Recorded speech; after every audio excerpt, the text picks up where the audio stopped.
Li Enqere paytexta Tirkiye piştî 2 salan jinan bigerandina duçerxeyan, daxwaza jiyaneke paqij û zêdekirina rêyên duçerxeya kirin. Di çarçoveya Roja Cîhaniya bajarên bêwesayît de, ji 30 welat û 151 bajaran, nêzî 100,000 kes ku piraniya wan jin, bi awayekî hemdem çalakiya gerandina duçerxeyê pêkanîn. Ji 7 salî heta 7 salî bi sadan jinên Enqerê jî, bi pêşengiya rêxistina jinên xemilî, duçerxeyên xwe xemilandin û beşdarî wê çalakiyê bûn.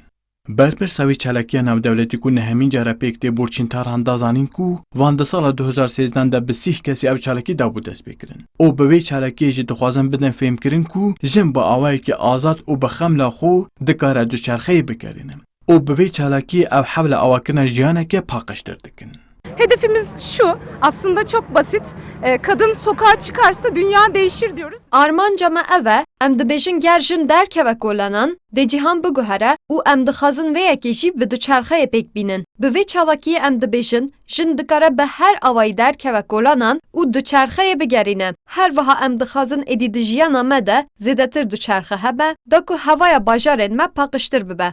Bi sedan jinên ku li Anetparka Enqerê li hev kombûnin, duçerxeyên xwe yên bi awayekî ciyawaz hatine xemilandin di nava parkê de gerandin. Jinên beşdarî çalakiyê bûn daxwaz ji rêdaran dikin, rêyên duçerxeyê bên zêdekirin ku di şûna veseytên zêdetir duçerxe bên bikaranîn. Bisikletimizle kendimizle süsleyerek geldik. Maha û duçarxeya xwe xemilandin û em hatin çalakiye. Çalakiyekî ciyawaze û em jî kêfxweşin ku beşdar bûn. Daha çok kadını sokakta görmek istiyoruz.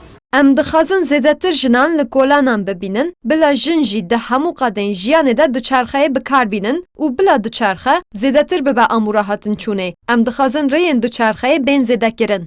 Spor, yaşam, özgürlük, bisiklet özgürlük demek çünkü. Ev çalakiye ji bo min werziş, jiyan û azadî ye. Ji ber ku gerandina duçarxeyê azadî ye. Bi gerandina duçarxeyê ez şad dibim. Çalakiyek rengin û kêfxweş e. Piştî gerandina duçerxeyê bi sadan jin li heman parkê kombûn û ev çalakiya ku 151 bajaran di heman demê de hatiye li derxistin, bi konserteke biçûk hate bi dawî kirin. Vural erişmiş. Kurdistan 24, Enqere. Zararım kendime kime ne